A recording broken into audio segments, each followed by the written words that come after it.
Thank you, friends. Shabbat shalom. Greetings to you all. I hope you are all doing fantastic. What a week this has been. We're a few days away from the official beginning of summer. How quickly the year is going by. Tempus fugit. And of course, the summer is marked by the summer solstice, Latin for sun standing still, because that is how it appears. And of course, it is the longest day of the year. But it's not just the solstice we're celebrating this week. It is Helen's 18th birthday. Very special day, a very special year. Have a fantastic birthday. You're on the verge of a new life. You are about to begin university, and with it, you will take on and change the world. We can change the world, rearrange the world. It's dying to get better. And it is Father's Day, a day to call, to think of, to visit, to remember Father. Their lives changed more than you realized when you were born, as their sole purpose shifted to your well-being. We may not all be, but we all have fathers. Think of them this day. I think of mine, and I am sure that you all think of yours. And I know that it is especially hard for those who have just lost their fathers. It's hard for Satinder, whose father, Johinda Singh Sahota, passed away the other day. He was a wise and caring man. We called him Duru, and he never refused anyone who needed help. I know you will miss him. And of course, it is hard for Helen, whose father Sheldon Shlomo HaKohen ben Moshe V'Friedel died last week, and the toll it has taken. The righteous will always be missed. They are often not known by name. They are known by their great deeds and the love that they shared. And Stephanie, I am so sorry to hear about the loss of Shakespeare. The hole created in our hearts and souls by the loss of our special friends is truly disproportional. As the other Shakespeare said, out, out, brief candle, life is but a walking shadow. And the shadows of loss can touch any of us at any time. You will miss him and his spirit, but spirit never dies. Alav HaShalom, may he rest in peace. And friends, when there is a solstice, well, there's just something in the air. The energy is different on each of the 4 sacred days of the earth, the 2 solstices and the 2 equinoxes. And there's something in the air this week as we read about the Korah rebellion. See? Everywhere I hear the sound of marching, charging feet, boy. 'Cause summer's here and the time is right for fighting in the street, boy. Well, there may be no place for a street fighting man, but there are plenty of fighting words, as this week we explore the Parsha of Rebellion Korah. These are the stories, almost presented as the story, of Korah, Dathan, and Abiram, not to be confused with Abraham, Martin, and John. Korah was the son of Yitzhar, son of Kohath, son of Levi, and Dathan and Abiram were the sons of Eliab and On, son of Peleth, son of Reuben. And friends, this tells you that we have the tribe of Levi and the tribe of Reuben represented, and that is important because of what they stand for. But I'm getting a little ahead of myself. We are told these 3, in effect, took up arms, and they rose before Moses and 250 men of the Israelites, community chieftains, persons called up to meeting, men of renown. And they assembled against Moses and against Aaron and said to them, "You have too much. For all the community, they are all holy, and in their midst is the Lord. And why should you raise yourselves up over the Lord's assembly?" Wow! What do we have here? Korah, son of Levi.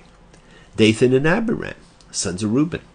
The house of Levi, the church, and the house of Reuben, the state. A rebellion against Moses. And friends, it's not just these men leading rabble, but leading leaders who were opposed to the concentration of power in 2 hands, the hands of Moses and Aaron.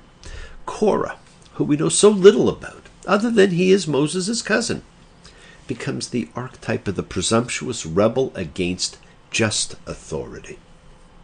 And he's mentioned alongside Dathan and Abiram, the sons of Reuben. Dathan was the Edward G. Robinson character in the 10 Commandments, but there he was always presented to us as evil. Here he is not. And here the conjoining of Levites and Reubenites is the first signal of an underlying problem. Had Moses become too dictatorial? No one in Jewish history had the power of this man. And systems are put in place to ensure no one ever did again. Not David, not anyone. Now Moses says the Lord will choose by each of these leaders of the 250 lighting incense. And of course we are immediately reminded of what happened when Nadab and Abihu, Aaron's sons, did. Theirs was unacceptable, and so they were incinerated like a sacrifice. How many others will find the same fate? Well, Moses deflects the Korah complaints completely onto Aaron. Moses had already divided the leadership. He was in charge politically. Aaron was in charge spiritually. Neatly packaged control of all parts of life by the two brothers. And while the Korah situation is being dealt with via the incense, Dathan and Abiram say to Moses, "You brought us up from a land flowing with milk and honey, see? To put us to death in the wilderness, see? That you should also actually lord it over us." I'm not the best Edward G. Robinson impersonation. Now, Egypt was the land of milk and honey, and they've not gone to a land of milk and honey. What a turn of a phrase. So, friends, what makes your land of milk and honey? For some, it is the known, not the unknown. Well, you then have a fantastic scene in Numbers 16:21. Moses and Aaron on one side, Korah, Dathan, and Abiram on the other. Moses calling for a shootout at the OK Corral as the fire pans of incense are to be lit. And as if we have never heard it before, God says, "Divide yourself from this community and I'll put an end to them all in an instant." This is some ace up his sleeve that Moses has. Well, history is written by the victor. And this was written as a rebellion. What would the American Revolution be called if Britain had prevailed? What would the Civil War be seen as if the secession flag were flying instead of the stars and stripes? Hey, think the time is right for a palace revolution? But where I live, the game to play is compromise solution. Friends, in war, no one wins. We must learn to find other ways of expressing dissatisfaction with leadership. Totalitarian control is never an answer, and neither is revolution. It should not come to that. You see, in this Torah Parsha, there are two separate rebellions taking place in two slightly different locations, and they have been fused as one in the writings. Korah versus Aaron's control over religion. And as he says, after all are holy. Dathan and Abiram versus Moses and his political control. The two rebellions have been combined. The Levite rebellion for priestly privilege and a Reubenite rebellion for political power. Now, the Levite issue is obvious. The Levites are the chosen priestly class, but do not want all power concentrated in the family of Aaron.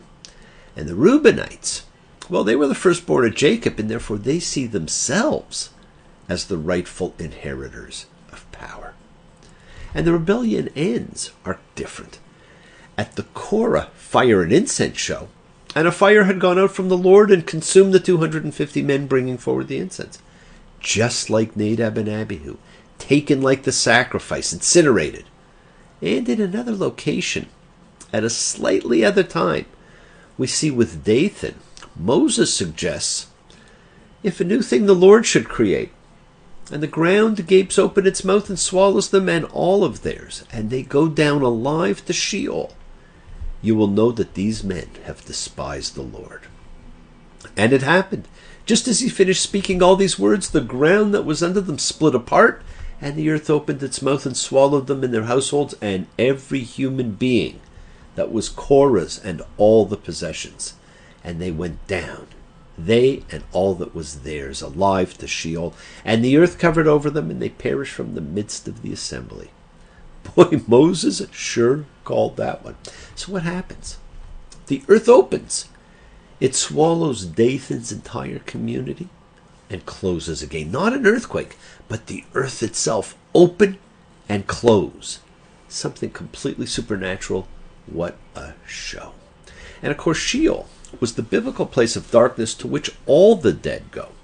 Now, in the Second Temple period, this changed a little.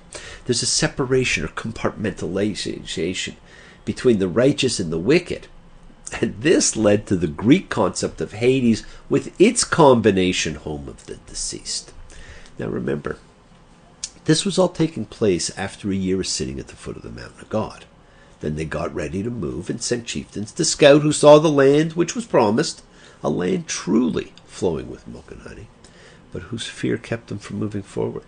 So we actually do not know when these twin rebellions were.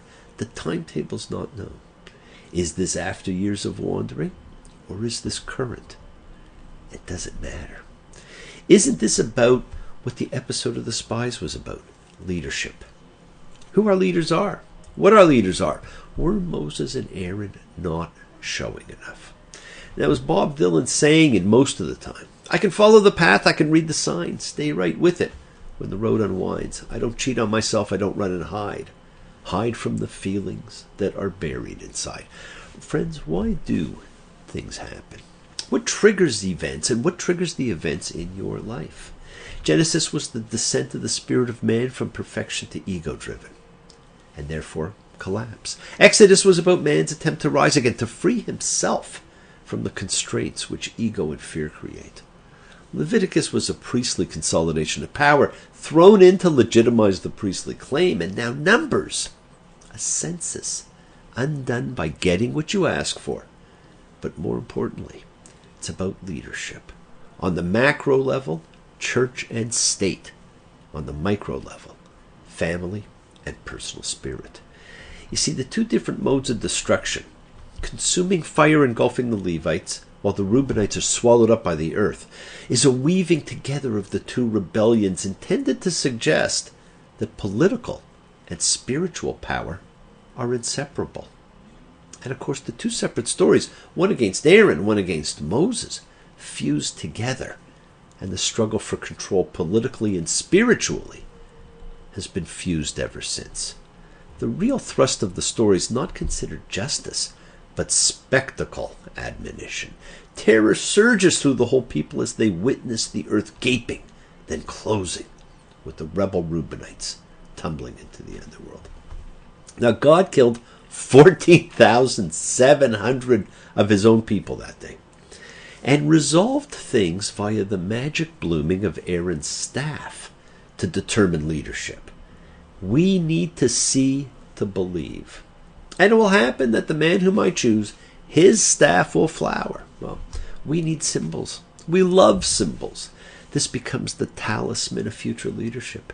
It ceases being anyone's staff and becomes the symbol which will live at the tent of meeting.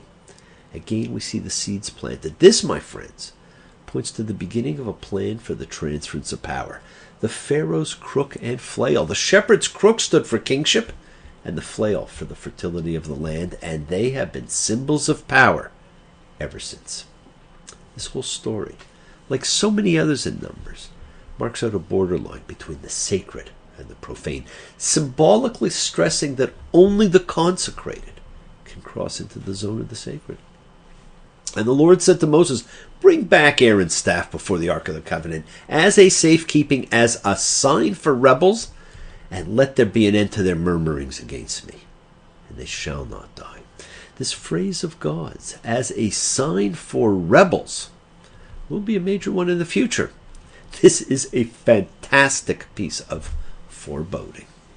Yes, the world is sacred, and so is everything in it. Express your gratitude, my friends. Light a candle, make a wish. Celebrate your life and the lives of those you love. Share your feelings with them. Live free, be free. Honor your freedom. Celebrate the sunshine. Be well, be happy, be blessed. Share and honor the light and all who live in the light and continue to shine. Continue to send everyone you know goodwill and love. Pray for peace and freedom for everyone, an end to terror and hatred. The mechanism for the transfer of the mantle of leadership has been established. The prop of leadership has been established.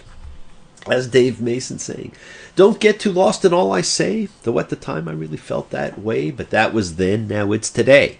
I can't get off, so I'm here to stay till someone comes along and takes my place with a different name and, yes, a different face. Feeling all right? Not feeling too good myself. This Parsha, my friends, marked a turning point. And remember, friends, we are a community. We learn together, we celebrate each other, we love each other. Thank you all. Love you. See you all next time. Wishes do come true. Thanks for joining me. Have a fantastic Father's Day and a fantastic enjoyment of the solstice. Bless you all. Shabbat Shalom.